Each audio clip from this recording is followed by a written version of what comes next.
You know, it's kind of hard to ignore how much the whole conversation around cannabis has shifted, Right, right? absolutely. I mean, it feels like it's gone from something sort of on the fringes Yeah. to being pretty mainstream in a lot of places now. Yeah. You see the dispensaries, popping up everywhere, hear people talking about it much more openly. hmm It creates this sense that maybe we all kind of get what's going on with cannabis these days. And that's a really common perception, I think. But what's coming to light in new research suggests that beneath that sort of widespread acceptance, there are some important trends emerging, trends that we really need to understand better. Exactly. Because, look, this isn't just about more people choosing to use cannabis. We Yeah. found this recent study from the Boston University School of Public Health, Right. and it's uncovered a significant and, well, pretty rapid increase in what's called cannabis use disorder, or CUD, IUD, yeah. here in the U.S. over the last couple of decades. And that's a distinction with uh, serious implications for people's health. That really is the key point, isn't it? We're not simply talking about whether someone uses cannabis, recreationally or even for medicinal reasons sometimes. Right. The focus here is on when that use develops into a problematic pattern, something that leads to an actual clinical diagnosis of a disorder.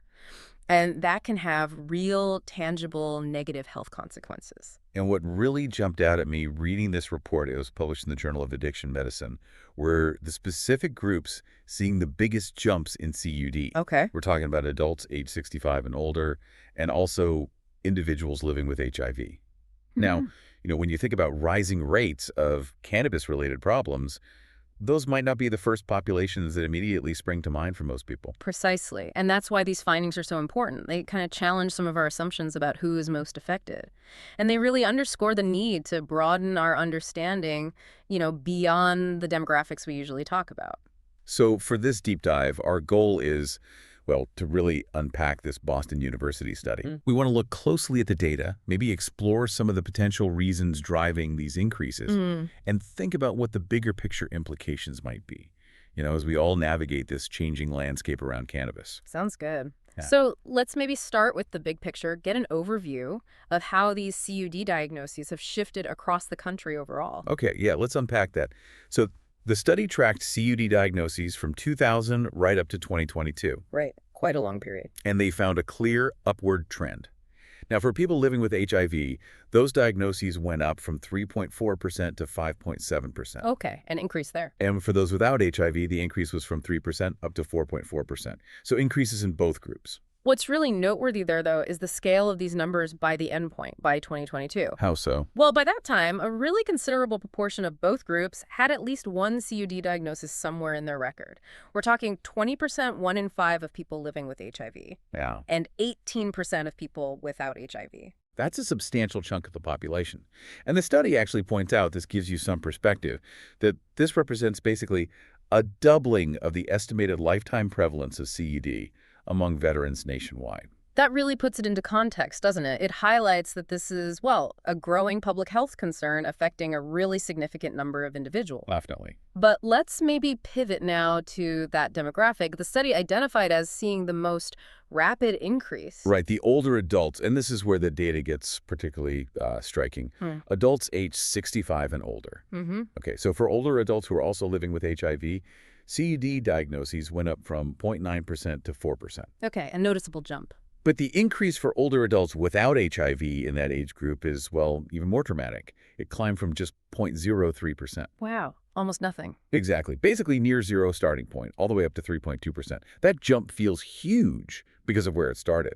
That incredibly low starting point, that 0.03% for older adults without HIV, it makes that rise to 3.2% all the more remarkable, really. It signals a very fast-paced change in how this age group is interacting with cannabis. So what do the study authors think is going on there? Well, they suggest a couple of key factors could be driving this. One is, pretty straightforward. The overall population is aging, so you just have more people in that 65 plus bracket. Makes sense. But perhaps more influential is the increasing availability of cannabis. More states legalizing it. Right. And that's coupled with what seems to be a decreasing perception of harm as cannabis becomes more accessible, maybe less stigmatized. Older adults might just be feeling more open to trying it or using it more regularly. Yeah, I mean, you hear that anecdotally, don't you? Older folks exploring cannabis for things like, I don't know, managing chronic pain or maybe helping with sleep? Exactly. But the health experts cited in the study, they have some real worries about this trend. They do. Like, Yeah, why? absolutely. They really emphasize that older adults, especially those who might also be living with HIV or those who have multiple pre-existing health conditions, Okay, comorbidities. right, comorbidities, they could face a much higher risk of negative health outcomes from using cannabis. Why is that? Well, it could be due to potential interactions with other medications they might be taking, and older adults often are on multiple meds. Yeah. And also just the natural changes in their bodies that come with aging, how they process substances can change. So the concern isn't just that they're using it, but how it might affect them differently. Precisely. Their bodies might process it differently, maybe less efficiently, because of age-related physiological changes. And that risk of negative interactions with their existing meds, it goes up significantly. It's a really important point, isn't it? Hmm. That the effects can vary so much depending on your overall health, your age, what else you're taking. Absolutely. Okay, so let's talk about the other group that showed consistently elevated rates throughout the study. People living with HIV. Yes, that was another key finding.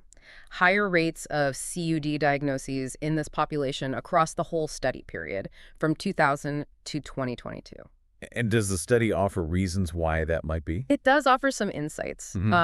Based on other research, individuals living with HIV have reported using cannabis to help manage a whole range of challenges.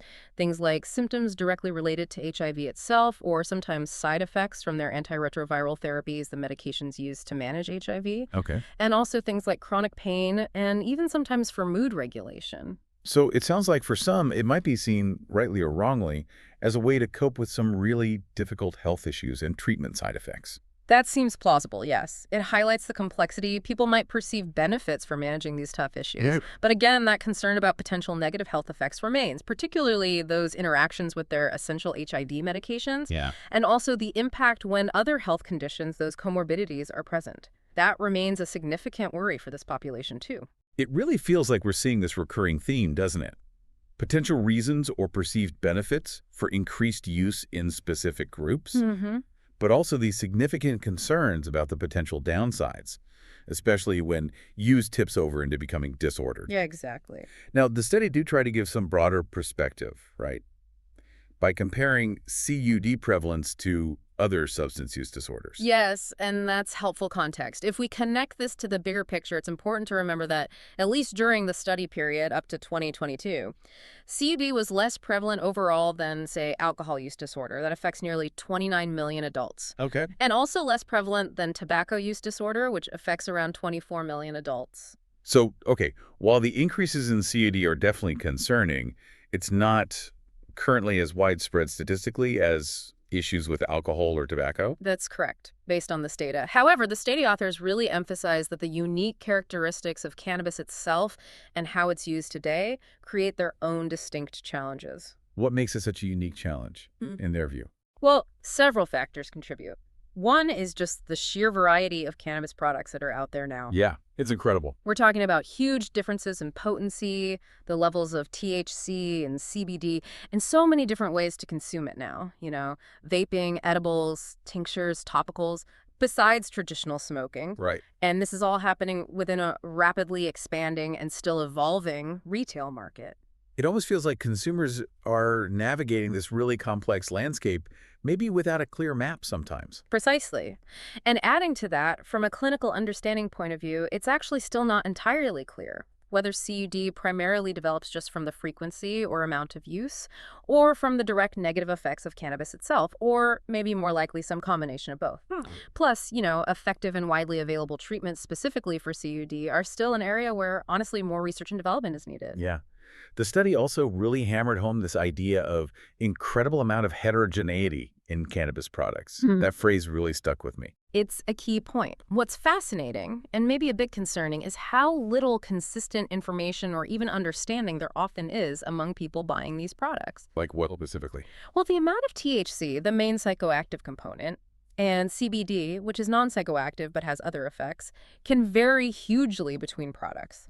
Same for the specific strain. You hear terms like sativa, indica, hybrid, but consumers often lack clear, reliable information about exactly what they're purchasing and what effects to expect. And that lack of knowledge, I imagine, can have some pretty serious consequences, especially hitting those more vulnerable individuals we talked about, like older adults. Exactly.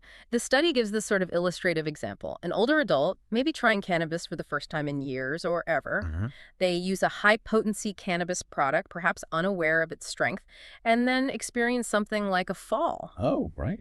And the consequences of an injury like that, a fall, can be much, much more significant for someone in their later years compared to a younger person. Recovery is harder, risks are higher.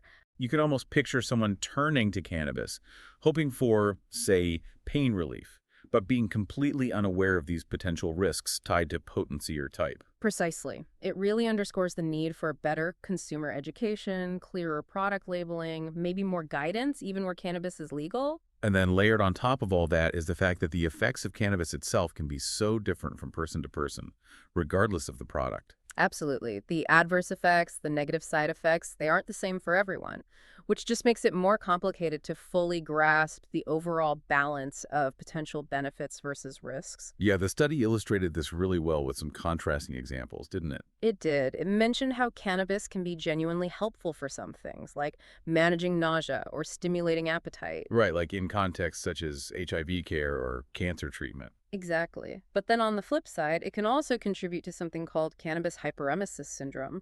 That's a condition involving severe, persistent nausea and vomiting in some chronic users. So the complete opposite effect, potentially. Right. And similarly, while lots of people report using cannabis to try and reduce anxiety, Yeah, that's a common one you hear. for other individuals, it can paradoxically worsen anxiety or even trigger panic attacks, especially with high THC products. These kinds of opposing effects really highlight why a personalized understanding and very careful consideration are so important. It's not one size fits all. Definitely not. Now, shifting gears slightly, the study also touched on potential policy changes on the horizon. Specifically, it mentioned the Biden administration's efforts to reclassify cannabis federally. Yes, that's a significant potential shift. The recommendation is to move cannabis from Schedule 1, the most restrictive category, alongside drugs like heroin, Right. down to Schedule 3, which includes substances like ketamine or testosterone, seen as having medical use and lower potential for abuse than Schedule 1 or 2 drugs. And the study notes the potential impact of that. It does. It notes that while the stance of a potential future Trump administration on this is unconfirmed, any federal rescheduling like this would likely lead to even greater access and availability. Okay. And as the study authors suggest, this could potentially contribute to further increases in CUD diagnoses down the line. Wow. So these rates that are already rising, particularly in these specific groups, could potentially be amplified even more by changes in federal regulations. That's the potential consequence highlighted, yes. Which brings us really to the study's main takeaway message, their sort of call to action. Okay, what's the bottom line from the researchers? Well, if we connect this back to the broader implications of everything we've discussed, the study strongly recommends the need for universal screening. Screening. Yes, screening, and where needed, treatment for cannabis use disorder.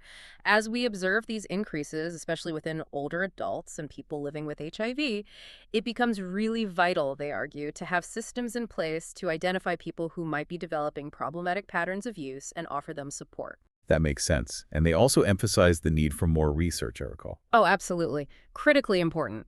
Further research is just essential to gain a much deeper understanding of all the health effects of cannabis across different populations, with a particular focus given these findings on older adults and those with those pre-existing health conditions, the comorbidities. And why is that research so crucial? Well, this knowledge will be crucial for individuals, for you listening, to make genuinely informed decisions about cannabis use, if you're considering it or already using it. And it's also vital for healthcare providers so they can offer appropriate, evidence-based guidance and care. Okay, so let's try to quickly recap this deep dive then. We've uncovered this pretty significant and rapid increase in cannabis use disorder CUD in the U.S., Right. with particularly sharp rises among two groups that might surprise you. Yeah. Adults aged 65 and older, and people living with HIV. Key finding, yeah. And it's important to remember, this isn't just about more people using cannabis. It's about a growing number developing a clinically recognized disorder that carries potential health risks. The sheer complexity of cannabis products today, their widely varied effects on different individuals, and this whole evolving legal landscape, they all combine to make this a pretty unique public health challenge. Well put. And all of this just underscores, like you said, the pressing need for much more research and just a deeper, more nuanced understanding all around. Absolutely. And this really raises a very important question, perhaps for you listening to think about after this. Given the increasing legalization of cannabis and the often quite casual way it's perceived or talked about now, Yeah. what responsibility do we have as individuals and maybe as a society too? A responsibility to understand and address the potential risks, especially for those populations who might be more vulnerable to negative outcomes. It's a topic that really goes well beyond the simple headlines about legalization, doesn't it? It has some pretty significant implications for how we navigate our evolving relationship with cannabis moving forward.